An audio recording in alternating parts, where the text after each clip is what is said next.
How's that? Have you guys seen that amazing website I just dug up this morning, the Italian one? I saw the post. I haven't looked at it yet. I just woke up. This is right. I'm a few hours ahead. I was looking for one of the words in our text today, and I found this website here. Well, this is just one of the products they have. Again, from Italy. Oh, nice. Put that in the chat. That looks awesome. I did. So I think Okay. I wasn't able to click to this one. Yeah, it's for put some them reason. over multiple chats. But this is kind of cool. So that's our Horus Seth. But there are other things in here as well. And if you go back to the main site, they have tons of free books. So about Egyptology, which is cool. They have several books on hieratic. For example, the hieratic of the Papyrus Ebers, or there's another one on hieratic. And if you just click on the download link, always in gray somewhere on the page, yeah, you can download them for free. I mean, yeah, free of charge. Neat. Kind of cool. Wow. So that was this morning's find. They also have Coptic and some other languages as well. So it's not Really cool. Yeah. For example, for those who did the Saint Hilaria in the Coptic reading group, there is a version of the text with translation and breakdown of every single word grammatically, how it works. So Wow. amazing stuff out there. That's great. So yeah, wanted to share that. So the whole thing is called Mediterraneo.it. It has some really obscure text that I was looking for, that I've been looking for like 3 years, of from the Temple of Dendra, where that describes the fertility annual rituals of Osiris. And I've been looking for those for so long, and it was on the front page of it. Oh, wow. And it has all the glyphs and then translations. That's cool. Yeah, so there was one from a Ptolemaic temple, I think it was in Edfu, which has some really, those fancy Ptolemaic, here we go, the 10 battles of Horus, and it has all these fancy spellings, basically, like, those cryptographic spellings. Interesting. So lots of cool stuff here. Check it out. That's awesome. Do they have any books of the dead? I'll have to go check it out. I didn't check. I didn't see that one, but yeah, not sure. So a ton of stuff. Don't recall that one. Okay. Awesome. That looks amazing. What a treasure trove. Well found. Yeah. Wow. And just by complete coincidence, I was looking for one of the titles in our text for today. There's a hall called Horus Foremost of the Oh, yeah. Completely obscure garden that didn't have anything. I thought, you have to be able to find that. Nope, not that, but brought me to this website. So that's how it sometimes goes. All right, where did we get last time? We had right at the letter. And so the line page 3, line 5, we got up to, we finished the sentence about installing Horus into the position of his father, and I think Yeah. That Just before sounds the right. red. We're starting on the red. Yep. I did have a quick question about the conjunction M2 M2 on the last line. So if you, that one right there. It's just and, right? It's nothing more than that. Okay. I found something in a book that I feel like I want to read, because I think it's I gotta find it. I don't have the book here. I'm at a different house. Was it in the chat by any chance? It was in the chat. I'm going back to it. Oh, okay, cool.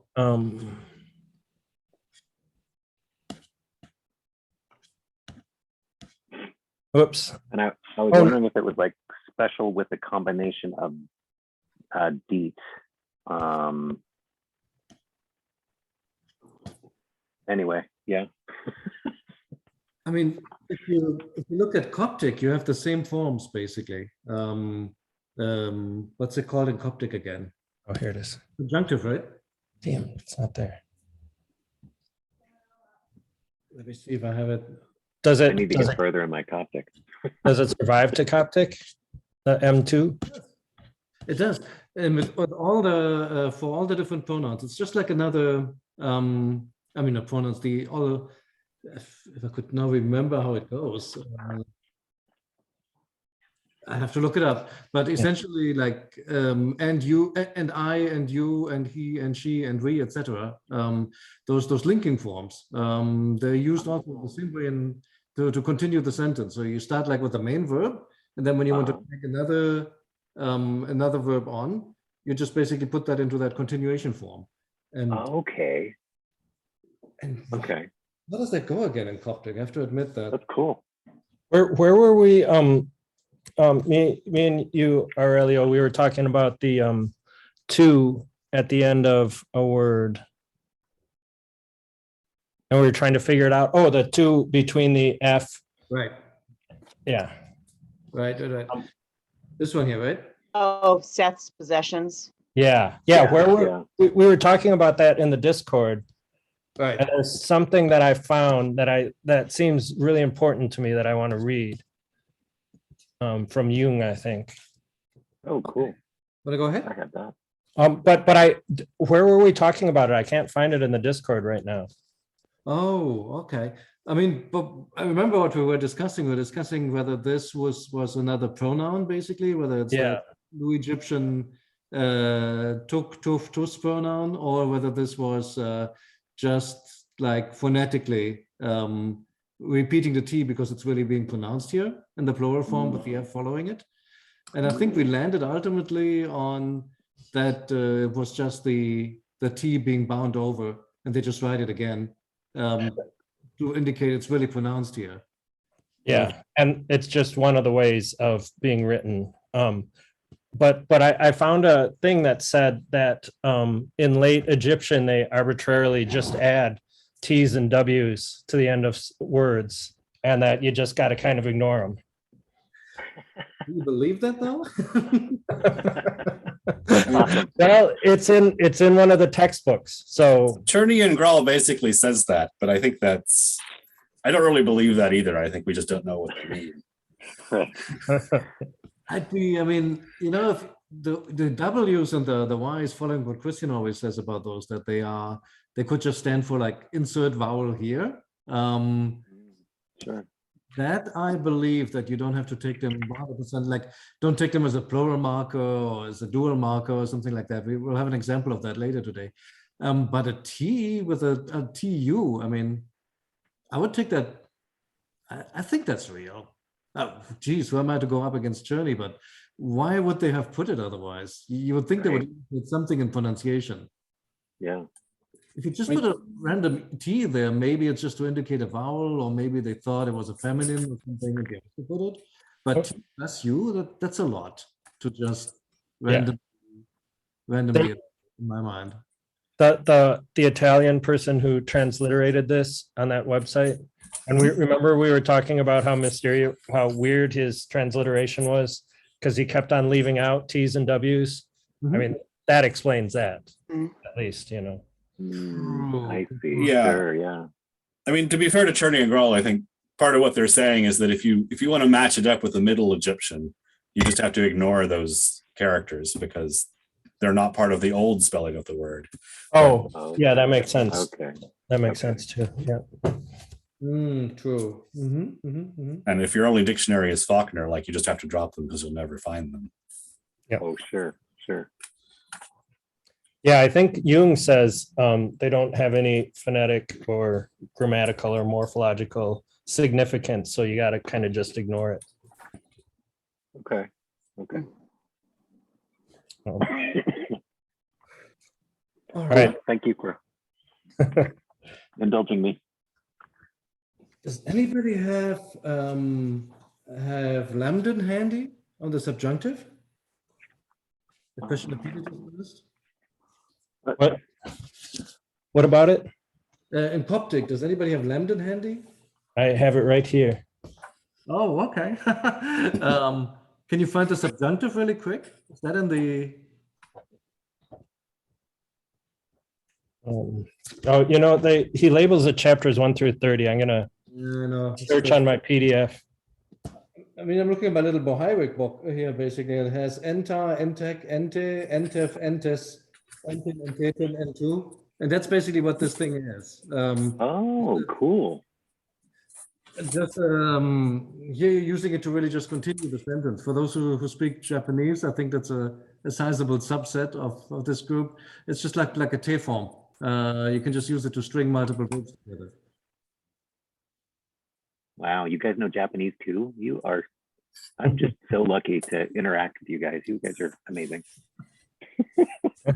I feel that way about everyone in this group. That's why this group is so much fun. We get to hang out together, so that's good. So who wants this one? I can go. Let's go. I kind of been looking at it. So we're at the Ehe, right? Mhm. Okay. Ehe pa ka or ucha and net. And so the letter of Neith, oh, who's great. We're mut necher, spur arta passage.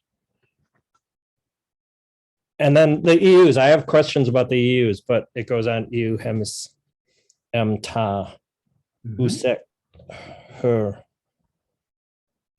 her khenti abu.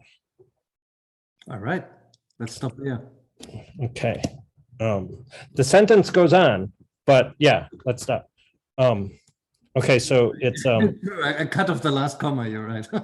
So yeah, I think I've been looking at grammar more, and you can sublimate a sentence in late Egyptian to turn it into an adverbial clause. And I've done a search, and I didn't do it too much, but I found pretty much most of the EUs that I found were in subordinate clauses. We're introducing subordinate clauses. Okay, so this is an adverbial sentence with the subject being ehe en pa usek, the letter of Niet, and then the title is the great mother of gods. And then I think there's another missing her or missing verb there, or missing preposition. And then the separ is infinitive. And so it's separ arta. The subject is the letter of the great goddess has arrived. And then arta is another, or ar is another preposition. So that next is a prepositional phrase, at or to the enyid. And then the EU and the W is a EU and then a suffix pronoun. So this is another adverbial clause, but I've found out recently that when you introduce an adverbial clause with an EU, the pronoun switches to a suffix pronoun rather than a subject pronoun. So that's why we got a W instead of something with a 2 on it. And the W is third person plural. And then, so it's like while they were sitting, and HMS would be the infinitive with another missing preposition in there, like her, you know. So Kevin, in the, like, when you say W, do you just mean the 3, like the Yes. 3 strokes? That's the Yeah. actual suffix pronoun. Yep. Okay. Yeah, and you can look up on the tables that they spell it like that sometimes. Okay. Just put the plural symbol in there. Yep. I see. So it's the U and then the plurals right there, the W that you're. Okay. Yep. I see. Yeah, the EU. Yep. And then they were sitting, and then that's another embedded preposition, which is modifying the infinitive, which is inside the missing prepositional phrase where the preposition is missing. Following? Okay. And then and so then it's in the wide hall, which is called, and I think Kenti can be forehead or out front. Really? Yeah. Interesting. Yeah. Oh, So sure, like foremost. Yeah. it could be horns coming out of Horus's forehead, I think could be a Oh, sure. viable translation. Interesting. And then I think the next sentence, someone else can take it if they want. So You're does right. Let's finish to the quote unquote period. Oh, Does- okay. Does forehead explain the face determinative, or is that a separate word? Yeah, no, that is a determinative for Kahenti. Now, I've always thought that Kahenti is like wine bottles stacked, and I always thought that they like put out in front or something. I So I totally thought always- that, yeah. Yeah, I always thought that meant in front, but you can have I think you can have the forehead determinative just for being in front, you know, the foremost of, and then have the forehead determinative there. So it doesn't necessarily mean a body part, I think. Okay. So then what is this court called? So it's the court of Horus of the forehead of horns? I mean, how are we actually translating that? So Usekit means wide, or it can mean hallway, but it's Yeah. got the house determinative there. Yeah, So that means it's hallway. yeah, but I mean the actual title, like the Yeah. foremost of horns or whatever that, like how are we translating that? It's perfect. Well, Simon translated it as Horus with the projecting horns. I'm arguing that a possible translation is Horus with horns on his forehead, And who is that? right? And Right. what I think is, I personally think that Horus in this case is referring to the title of Horus, like a kingly title. And so I think it might just be group spelling.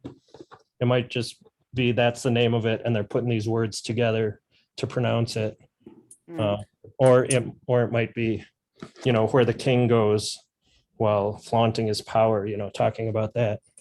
So we need to look for a bird with a bull's head somewhere in iconography. I think A little bit yeah. spooky. you would think that might not be so hard to find. It doesn't, you know. I mean, Okay. one thing Then, that I'm sorry, can I ask one question about something earlier in this line? Of the reached the Ennead, just at the end of the line, the previous line. Yeah. I put a tie as this, reached this Ennead. Is that weird? oh, you're right. Because there's a this Y there. Ennead instead of the. Let's have a look. I'm first not of sure why he's doing that, because he normally just says the Ennead, but in this case, and a couple of times, I think coming up. he says Simpson has Ennead. this.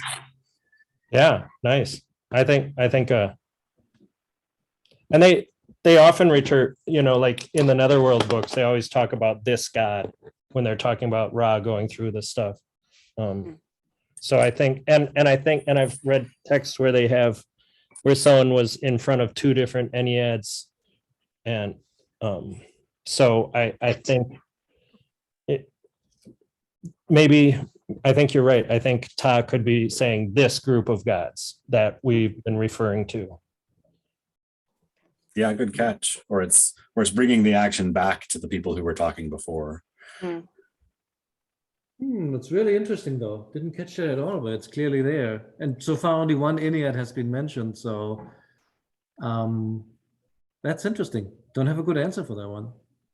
It clearly So is says this like a multiversal Ennead? Like this version and then that version? I don't know. Anyway. Horus and Seth across the multiverse. Right, yeah. Oh, boy. Not sure, but yeah, no, interesting find. Little quibble, if I may. The word here, I think it's neath the great, not the great mother of the god, Yes. because that then it would have to be wedded, or at least the adjective would have to follow the mother, I think. If it comes before, I think it's like neath the great, the mother of the god, to this Ennead. Yep, I agree with you with that. Okay. And it's moot netcher, not netcher moot, right? Like that's honorific transposition. I think it's honorific transposition, that's right. At least that's what I would have thought too, yeah. And then we had the suffix pronoun here. This one here, honestly, I'm not sure. Is it an infinitive or is it a stative? What later becomes the qualitative. And I'm not sure how to tell the difference. So is this here eu chemes, or is this something like eu chemse? And how would you tell? I don't know. Yeah. I think it's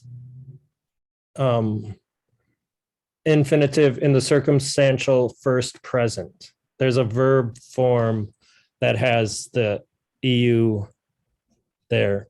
Right. And so that would be my guess, but that's like kind of the only verb form that I know in late Egyptian. So I'm gonna try and learn one verb form every week. So here's a question that I have for everybody. Is there like a book that shows the potential verb forms of different verbs in late Egyptian? Yes, several. Actually, I sent an article out the other day in the chat, which has pretty much all of them. Let me see if I can find that fast enough. Okay. That's the UCLA Egyptology Yep, that one. encyclopedia. Oh, yeah. Article. Yeah. I mean, in my mind, this here could, and so there's several different things you have. So you still have like your Sejm F, which could be as a conjunctive, like, is that called consumptive? No, prospective is what we call it in English. I always mess that up. Like, may the god do such and such, right? Yeah. Then you have the verb form first. I'm sorry, you have the verb first, and then you have the subject follow. So Right. like a good old Sejm F, but in that special meaning, may something something. You can use that for the past tense. That's another option. I mean, those could be two different verb forms in the sense of maybe they are vocalized differently. Like maybe one is like Gimaf may he find and Gimuf he found or something. We don't know that, but I know that Poist is speculating that they have different vocalizations. Then you have the present one, which is essentially, yeah.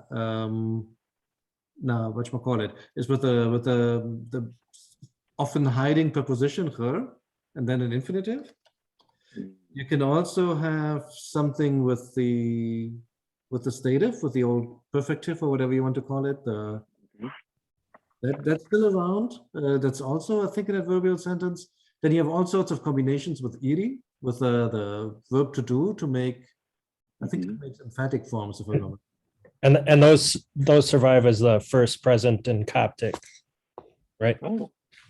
With that Erie turns into the A, Oh boy. Oh, right? wow. Is that right? Could be. Honestly, that's what Sounds cool. I'm not so sure myself. Yeah, I think I remember Christian saying that the A in the first perfect is Erie, is like to do infinitive. Where did I post that article? Is that in our group thing here? Or was it in the general chat? Summary. Oh, just look up summary. That's how I found it last time. Oh, okay. Oh, is that the article that's like summary of late Egyptian features? Yeah. That one? Okay. Ah, here we go.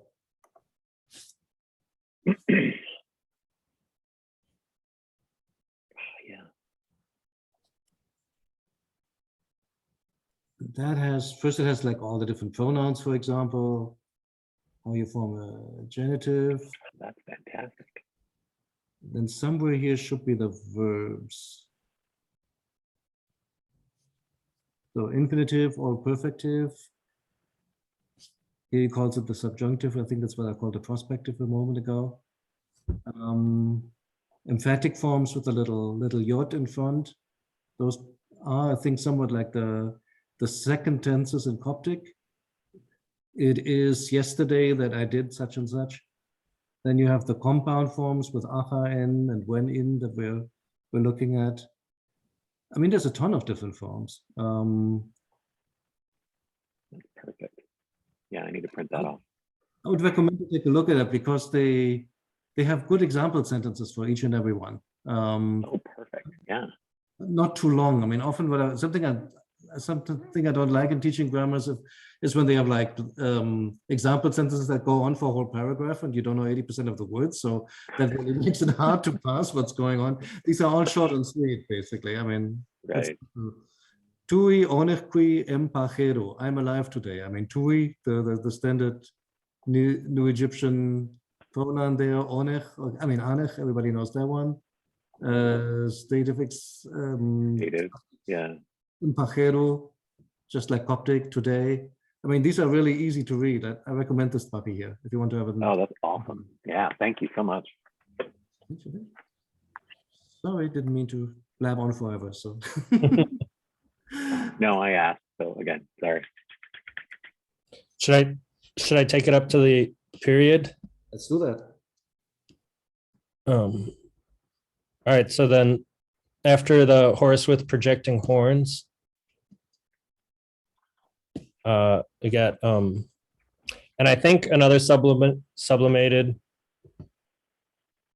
and so the suffix pronoun I think is impersonal. Iutu dit pa ucha em dirt jehuti. And so it's like, again, while or an ongoing action or a adverb modifying the sentence is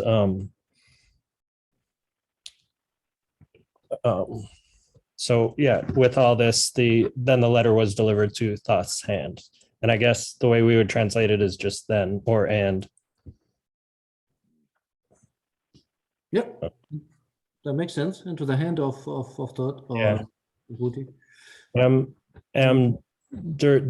Jehuti is a prepositional phrase. The letter is the object, given is the verb. And what verb form do you think it is? I think it's an infinitive with a T at the end. So Yeah, I think so too. And so there's a missing her again. I think so. Most of the time he leaves it out. That said, what do you make out of the two? The two, I think it's they're not saying who is the subject. They're just saying I think it's impersonal. I think it's yeah, that it was delivered and not saying that there was a subject there. So it's almost passive.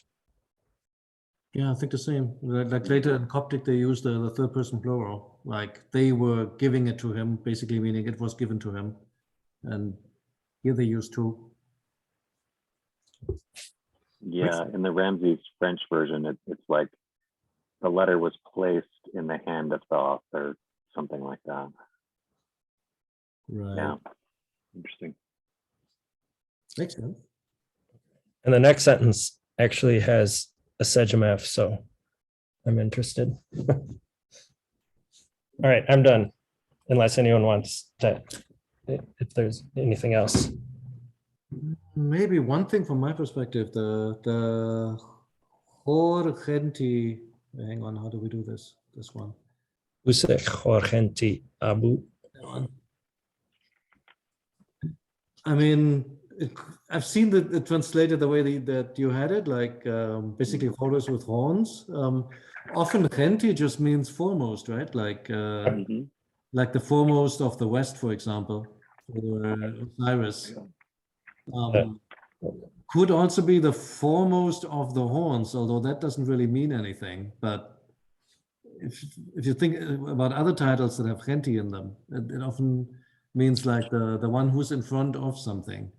Yeah, Completely obscure. and Anubis has foremost in the temple or in a structure. So Right. yeah, so that makes sense. It could be that Horus is this best horn, or describing Horus as the, Right. as far as the horns go, you're the best, or the one in front. For whatever reason, as found this morning, there's a title for Genti Irti, so the two eyes, foremost of the two eyes. Whatever, I mean, not sure what it stands for. Just want to point it out. That's another way how to read it, I think. Interesting. Yeah. It's not a good place to be at the tip of the horn. Yeah. I'll stop being funny. Sorry. That's me projecting back my culture on the ancient Egyptians. So, yeah. Oh, Better to be behind the horns than in front, right? Right. Then on the front of the horn. Yeah. May I use the opportunity to point out the nice hieratic up here, the way he does Yeah. this, like, Yeah. I was just thinking that. Let's go over the hieratic. all right. Yeah. Anything to point out?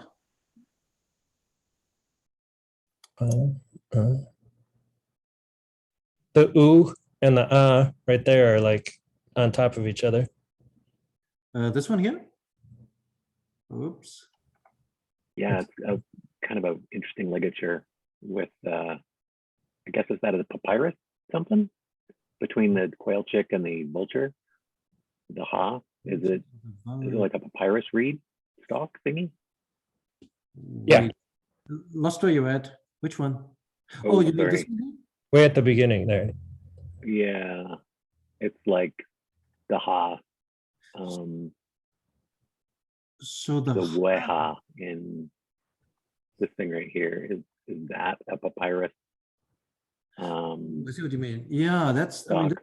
it's like your standard ha. Sort of looks like this, almost like a Coptic kind of letter, and then you just Oh, glue the simplified, the reduced form of the Aleph bird at the end, so they become a ligature when you connect the two. So sort of like something like this. He does that all the time. He just likes to bring them together that way. But this, I'm always struck too by the paw bird's wing being, significantly far away from the rest of his body, but I right? should just get used to that. Yeah, he does that a lot too. He does. So the next W, the quail chick, is weirdly long, right? He does Yeah, that too all the right. time. He's got a lot of variance in how he writes it. Depends on, it may depend on the position where in the word, which one Oh, he sure. like, Yeah. it's the same thing again down here for as the first letter in the word. He really likes that big quail chick. When it comes at the end, he normally reduces it to something really small. Mhm. Here in the EU, he's also using it, full version. Then here's like his little reduced one in the ending, in the ligature. So you're right, he has a ton of variants. Oh, he's got a bird on the stick after the name of the hall. That isn't in the hieroglyphs there. Oops, where's that? Which one? Oh, you mean, Right? That's a bird on a stick after the three horns. Well, is it? Because it's got two diagonals. So I thought maybe that was why Christian transcribed it as Oh, yeah. as the Makes sense. plural marks. the plural stocks. Yeah, It's it's a plural hard to see whether Yeah. it's plural or whether it's the bird on the stick. It's interesting. Yeah. Right. They're always clearly distinguished though. So the bird on the stick really has only one tick, and it's sort of like, it's often connected to the stick. And the plural marks, Oh, sure. 1, 2, 3, it looks different. So he has these plural marks, and he has the other one that looks like the horizontal one, which looks like sort of like this. Wish I had my camera on, but something like that. Yeah. That's cool. Well, okay, then let's go real quick from top to bottom. So I think this is all clear. Yeah, those horizontal plural marks almost looks like a little P. T, egg, nothing too exciting. Beautiful vulture. And this one- Sorry, going back, the big swoop there, that's the paper determinative this for one the here? letter. Yeah. Yeah, it is. And he always does that. I mean, all Okay. of the pages that we had so far, it's really, Oh, here it is on the next line too. Yep. it's quite enormous. So I had a general question about the werebird, the bad bird, like this guy. Sometimes it's written like this, and then sometimes it's a full-on bird. I wonder what determines the choice. Two different words. The one that the other one you're thinking about that looks like this, Yeah. that's the bad bird. That's The the one. warbird is a great bird. The bin bird is the bad bird. And they're different birds, even though they look alike often. Okay. In hieroglyphs, they're hard to tell apart. They look quite similar, but in hieratic, they're so different. The warbird is always like humongous and fully detailed, and the other one is just really, like you said, it can also look like that. Mhm. It's like this highly abstract form. And they're two different characters. Okay. So there's a different Gardner code for each of those Correct. glyphs. I think it's like 35 and 34 of G. I'm not positive. That's great. Yeah. Right. No, great question. I mean, those, and especially in hieroglyphs, they're really easy to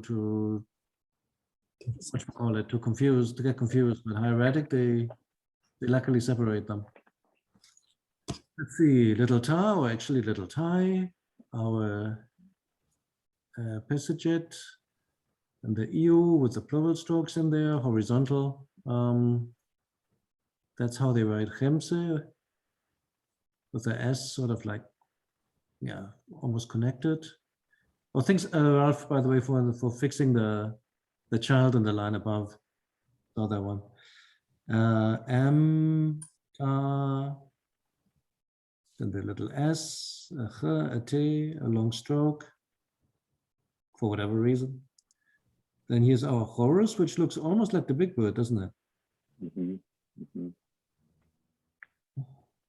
How do you keep these two apart? It looks like with the werebird, there's more of a differentiation in the tail, whereas with the Horus, it looks like it's, I mean, I could just be making stuff up, but it seems like with the Horus bird, the tail is flatter, whereas with the werebird, the tail is a little bit wider.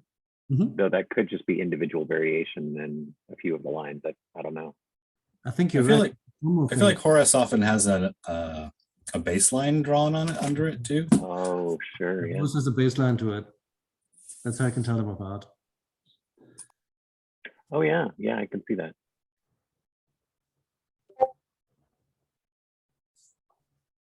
Get something like this. Okay, cool. What else? This one's interesting. I'm not sure if this here is Yeah. design or if that is, It must be part of it, but you would think. Right? Yeah, where's the T then? The The T's that little circle there after it. Yeah, that Yep, part. so then it's gotta be the top of it. Because when they draw it, another simple way of drawing it is just to draw the cage and then draw a line, draw the lines going down and then draw a line across the top. Okay. Maybe And that's not wine jugs. That's something else. I've What were you always saying? thought it was wine jugs Okay. on a rack. Yeah, me too. Okay. okay. I think the face is really interesting in terms of how it's drawn. Yeah, so it's like, I'm not sure what the first circle line is supposed to represent. Maybe the top is the brow and diagonal stroke is the nose. Look it up. Look it up. What's the, Sorry, that's so interesting. It's like so baffling, kind of. Yeah, that one's highly abbreviated. I think it's like half a parenthesis with essentially like two half moons, sort of, but let's look at it. How do we find this one? yeah. I always have to look it up and find the Gardner code, and then I can. It's a D, right? Yeah, probably. D19 Okay, let's try. or maybe D20. Yeah. Yep. D20? Oh, there you go. D20. 19, Okay. hang on, we have too much stuff like floating So around. it's pretty normal, it looks like. I'm just not used to it in general. So Yeah, it's way less involved than the hieroglyph version, isn't it? More like yeah. yeah, it looks like a little M in front. So you do like an M and you just go 1, 2. Geez, it's easier to do with a real pen. Something like that. Or even more minimalistic, just like sort of the forehead and then this. Yeah. But the two lines are the top and bottom of the eye, or the eyebrow and the eye? I think so. I think That's so. how I'm interpreting it. Yeah. But my guess is as good as yours. Eat your heart out, Picasso. You think you can draw an Right. abstract face? It looks like the two lines are heavily emphasized, especially like in the middle on the second line there. The Yeah. two lines are just like two things going into a little potato. Yeah. Right. Yeah, I mean, once you know, it's easy to recognize, right? But if you don't know, Right. Yeah. could be anything, could be Maya glyphs. Right. Yeah. Mm. Okie doke. Another mystery solved. Where were Okay. we? So just to reiterate, late Egyptian is 18th dynasty through the 22nd-ish dynasty. Does that sound right to everybody? Oh, let's see again. It's okay. We don't need to go down that rabbit hole. I was just. So this one here, It's generally volume 2 in Motor. Yeah. it Yeah, could be that's what I was volume 2. We should be here somewhere. Yeah. I mean, Yeah. It's over in the info part. I took a look at that. Ramses 5. That's the gentleman during whose time the text was written, supposedly. Oh, So okay. Ramses 5, 20th dynasty, and if you want a year, around 1150. I mean, thereabouts. Awesome. They were still writing religious texts in Middle Egyptian, but they're probably speaking in late Egyptian. Right. Hmm. That makes sense. Okay. Anything to point out here? So I'm still kind of baffled by the face. I don't see the two lines. because they pushed an A in there. Yeah, the An A and- hand is like right on top of it all. Yep. Doesn't quite Okay. fit. Yep. I think Oh, Yep. Okay. I think you really made a mistake there because So that that's a hand. That I ein see. arm really, yeah, it complicates it so Yeah. much. right. Then he does it. Okay. And then this one's already like this in the That middle. would be- Yeah, the That's- horns those were weird are too. interesting. Yeah. Yeah. It's in the somewhere in the sailor as well, just like that. So, well, similar. So it doesn't look like what you would kind of expect for a horn. Floral strokes, highly stylized reed leaf, little ligature for the tool, the T give thingy. I mean T like TJ, right? You can really tell that for him that's like one group of signs. That's why the rings always go over. I think that's just something that always comes together. Then our ucha again with the long document. Yeah. And then here's this beautiful Jehuti glyph, which is like this one big thing of multiple Yeah, components. that's awesome. Okay. We have I 10 actually had a question about the ucha. Like what we have is the scroll determinative there is just like a dot. And Gardner just kind of makes a little line there, like he's not sure what that is. So I don't know how strongly but we believe that's really a Y1. Yeah, I was wondering the same as I was just going over it. I was thinking like, is this I think oh, previously there were, plural strokes. It was plural strokes before. Yeah, sometimes I we think just we even have it as plural strokes earlier in the text. let's look it up. Let's solve this. Does anybody have the Gardner code? Of the Hmm. oh, the rope thing? Is Yep. that a W? Ooh, that's the small rope, but the big it's one, V12. V. V12. Okay.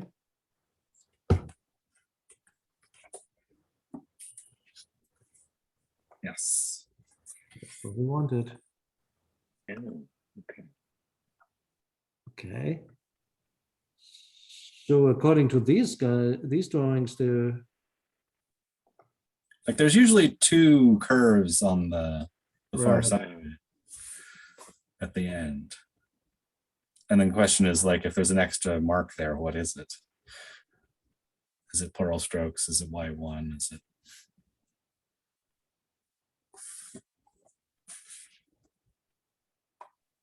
there's some ligatures here, which doesn't really help.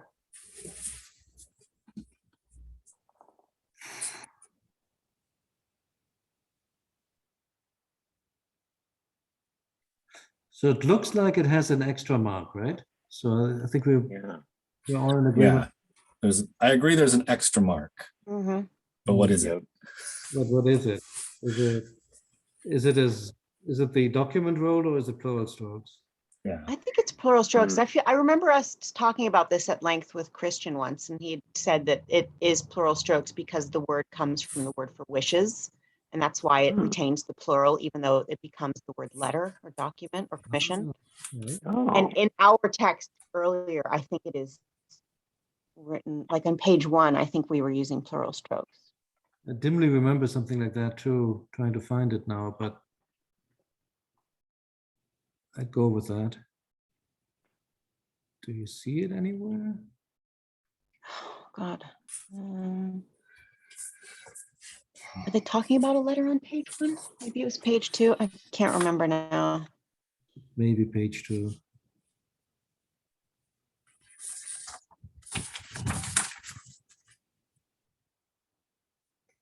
Here's one.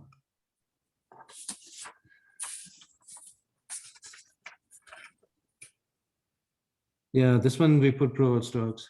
Yeah. And I mean, then let's go with it. Okay, so we should probably try and change the transcription on that one too. Good point. Good point. Here's another one. Here we also went with plural strokes. Well, it's kind of hard to tell, right? Because they can look the same in their position. So you really have to go like Aaron said, you have to go with what else you know about the word. Yeah. Or what's the conventional spelling? And contemporary documents, how are they writing it? Can we tell the difference? Can we read it better somewhere else? Right. I mean, there's one way how to how to cheat here, right? Well, there's two ways. I could just look at Ramses online, or we could pull up Let's Go.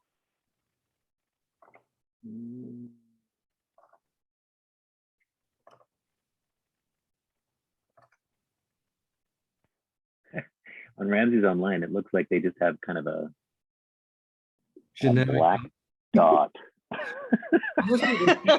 No, They they just conked haven't out. done anything. Smudge. Yeah, it's just like, This- I don't know what it is. Yeah. You could do the smudge. Honestly, yep, that's not a bad idea either, because I mean, if we just don't know, Yeah. I mean, grammatically, it's singular. But you know, we could just do we have the smudge, Liv? Smudge clip. Yeah, what's the I didn't Gardner realize code on there that? was a smudge strip. There is Yeah. one. Wow. Pretty good. Z1000 smudge? Z1000 smudge. Oh boy. I've been using this dictionary. I like this dictionary now. It's easy to look up stuff. It's all in alphabetical order. Yeah, it's cool. Which one? Let's go. Let's go. Yeah. It's alphabetical. I mean, Well, it's alphabetical as far as the Egyptian, as far as the transliteration goes. yeah, Egyptian alphabet. Yeah. Of course. The one that I usually use goes by the Gardner code, which Oh, the same Ah, word is Dixon. spread out everywhere, you know. there we Right. go. Plural strokes. No strokes, no document. Or Okay. at least There's a document in the second one. True. Before the. Okay.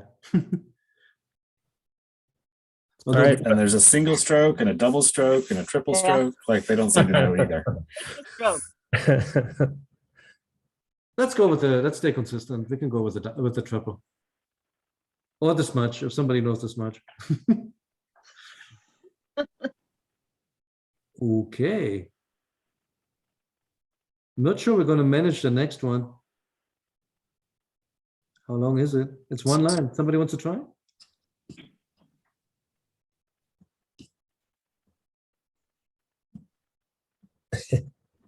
If we'd get from here to here. Oh, that's funny.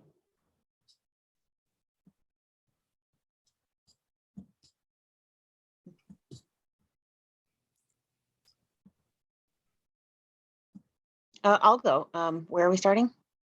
From here. Oh, right where your cursor is. Okay, so Aha and Jehuti, Ash, F, Embach, Neberger. So then Thoth, Ash, F. Oh God.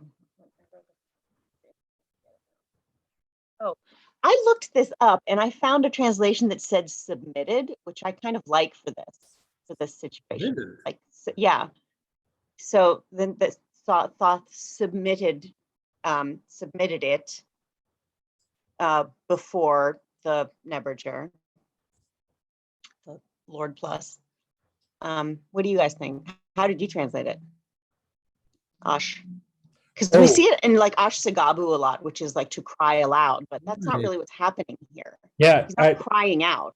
I found it. It is one of the definitions I found is to read out loud. To read out loud. Yeah. I just kind of assumed it meant read from context, but Yeah. Is there another word for read though? Isn't there another word for read? I like present. What? Let's check one thing real quick. Where did I find it? Because I looked up that word too. I'm trying to remember. I think in Vigus, I found a bunch of different definitions, and one of them was submit. And I thought, ooh, I kind of like that. What does it become in Coptic? Oh, here we go. Cry, announce, sound. Announce is nice. To call, I mean, all of those fit. Let's get- Read aloud. How do you Yeah, read aloud probably makes the most sense because it's quite literally what he's doing, right? He's reading the letter to them. Yeah. Or to the Neberger in this case. Before the Neberger. Ish. What does Lesko have? Let's see. It is. to summon, to call, to submit, to read, and that's it. Submit. Yeah. Read. Okay, so read. Okay. Or Read to, or submit. yeah. Or to serve, but it's with other words for servant or pilot. Neberger, you've been served. And I took that F to mean it, that he read it before. Yes? We took Yes. that? Okay. Letter is masculine, so it's an F. That makes sense. So so the F in this, I was wondering about that too. The F is then the object, the direct object, rather than the subject. I think so. And is that usual? Is that the object is put as a suffix pronoun at the end of a verb? Is If it's that, negative, yes. You even do that in Coptic. It's do they still- do that in Middle Egyptian? I don't think they do. Let's continue you- that one next time because we're running out of time, Oh, we're unfortunately. out of time. Yeah. But we can pick up there next time. Sorry, Aaron. Oh, no, no, no. Just because I have And this is fantastic. You guys are amazing. Thank you. And we ended with a question, so we can all research it if we want to. Yeah. Time. All right, thank you. All right, guys. Let's continue Take there care. next week. Bye-bye. Right. Bye. See you, everyone.